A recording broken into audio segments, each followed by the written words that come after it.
I've got good news for you. You don't have to be the best. You don't have to be the best to succeed in your online business. You just need to do this one thing really well. Welcome to the Affiliate Guy podcast. If you want to grow your income, serve your tribe, and enjoy all the benefits of affiliate marketing and having your own affiliates, you're in the right place. Thanks for joining me today. Now let's get started. Hey, so we're continuing this series on those takeaways that I got from Blackberry Farm, from my experience there. And again, we're going to come back to, this was such a powerful session. I don't know if I mentioned this in a previous episode, but this session that we did with Brian Lee, the general manager of Blackberry Farm, and when we were going around the table on our last night together and sharing what our biggest takeaway was, all of us, me, Jeff Walker, Michael Hyatt, and Amy Porterfield, all of the affiliates who had won their trip there, all in some way quoted him or looked back at something that he had said. That's how powerful that session was. To be able to get that group of people to all be quoting somebody was powerful. And what he said was that at Blackberry Farm, they don't have to be the best. And he encouraged us in our businesses, you don't have to be the best. You just have to be someone's favorite. You just have to be someone's favorite. And I remember this weight being lifted off my shoulders. I was like, wait a minute, you're right. And I think about Blackberry Farm. Arguably, they win the awards for like best food in America. So they might just have the best food in the entire United States. But even if they don't, they just have to be someone's favorite. Their food just has to be, it's my favorite, it just has to be someone's favorite. Their environment, here's the thing, they don't have an ocean. They're in the mountains. You want an ocean? You don't go there. If you want to be able, if you want year-round 80-degree weather like you might get in, say, Phoenix, you don't go there. It was in the mid to upper 50s the entire time we were there. Those were the highs. When we walked to breakfast, it was cold, but it was just like a really good, it felt good cold. I don't know how to describe it. It was just like, if you want those things, you don't go there. It's not the best weather. It's not necessarily the best environment, although I love the environment because it's so peaceful. And you can climb up to the top of one of the mountains there, and you don't hear a sound except for birds. You don't hear the sound of traffic. You hear the stream. You hear a stream. And you hear the wind. And you hear the birds. And that's all you hear for like an hour. Was that the best? No, but it's my favorite. I'm a big fan of that. The atmosphere there isn't the best. The cottages are kind of, on the outside, are kind of an old rustic feel. Now inside, it's pure luxury with heated floors and, like 2,000 thread count sheets and, every place on the inside looks like it was painted yesterday without smelling that way, So it's nice, but it's not the best on the outside, but it's my favorite. And I start thinking through all of these things. Not the best, it's my favorite. And that just takes so much pressure off because let me pull up my notes here that I wrote. There was something I wrote. I want to make sure I kind of almost quote myself. Be someone's favorite marketer. Be their favorite teacher. I don't have to be the best. You don't have to be the best. But can you be their favorite? Can you be the funniest? Can you be, can you make them laugh? Can you make them feel a certain way as we talked about? And I always think back when I think of this, I keep thinking of this question. And the question is, who's your favorite comedian? Or let me rephrase it, phrase it a different way. Who's the best comedian? Well, you ask 100 people, you're going to get probably 80 different answers. Is it the person who's sold the most? Arguably, but no. To succeed, you don't have to be the most commercially successful comedian. What if the most commercially successful comedian doesn't enjoy his job? That might be true. I don't know. What if he wishes that he'd done it a little bit differently, made a little bit less money, but enjoyed it more?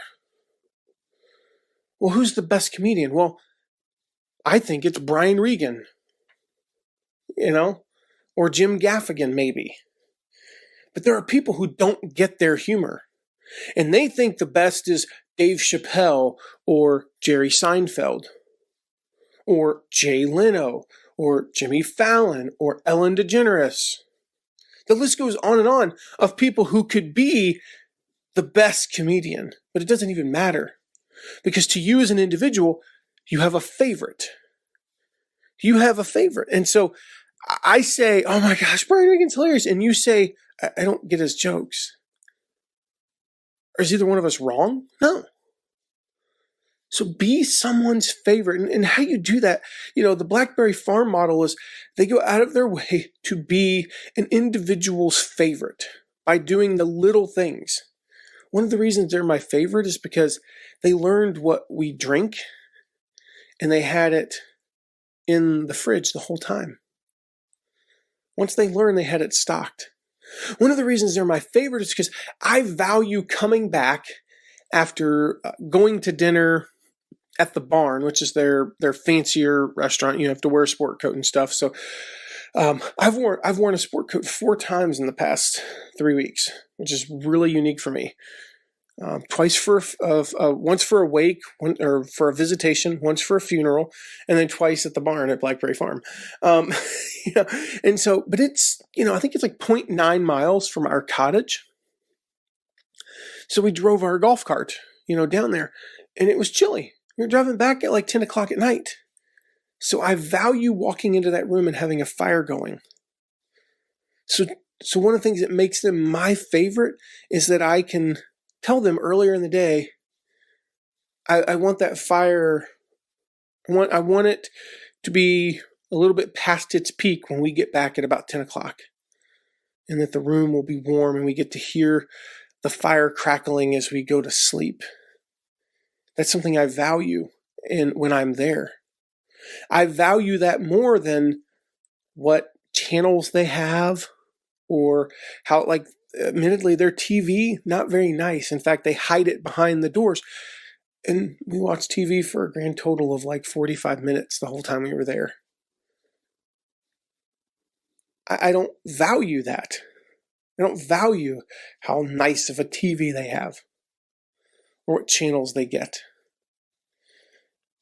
So that's not going to make them my favorite like some of the other things would. And so how can you be someone's favorite is the key. How can you be their favorite marketer? How can you be their favorite teacher? How can you be their favorite fill in the blank, right? And think about what is your audience's experience. So let's go to content. What is their experience with your content? We talked a couple of episodes ago about how do you make them feel? Well, what's their experience with your content? And it should be an experience. We don't think of things like that, most of us. I didn't prior to this. It was more of a, how can I rank in SEO? How can I get them to click? How can I get them to do this? And I wasn't thinking, what's their experience with this piece of content? Are they reading it? Are they watching it? Are they listening to it and going, that's interesting information? Or are they actually interacting with it? Is it again, going back to what we talked about, is it creating an emotional experience in them? How can I be someone's favorite with this piece of content? Here's the thing. If you're an audiophile and you care about the fact I've mentioned that, I don't record my podcast episodes on a podcast mic anymore. I don't record them in the studio. I used to have everything had to be perfect before. And I kind of had my bullet points and I stuck to my script and I talked into the microphone. I stood still. I talked into a microphone that had a pop filter and, all this stuff. And if there was any background noise whatsoever, we had to get that silent. And I had two of these huge blankets,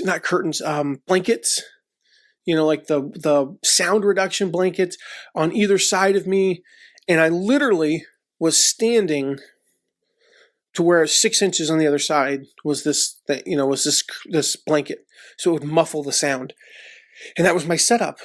And that's what they recommend. That's what the experts recommend. And if you want to be the best podcast, you have to have that setup. Well, I'm recording this episode on an iPhone that the only thing I've got is a windscreen that I put over just to filter out some of the background noise, to take off a little bit of those hard T's and P's, which it probably didn't even take off just then because I exaggerated it so much.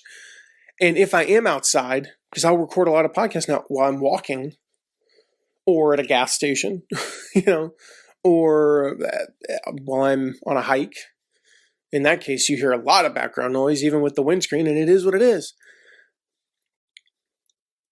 That's it. That's all I've got is that windscreen covering up the microphone. So I don't have the best podcasts. I can't because the audio is not perfect.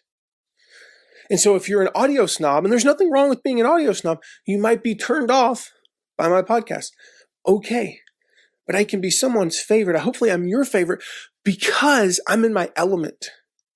When I'm at a mic and I'm standing still and I'm worried too much about sound quality, I'm not in my element. I'm not on my game.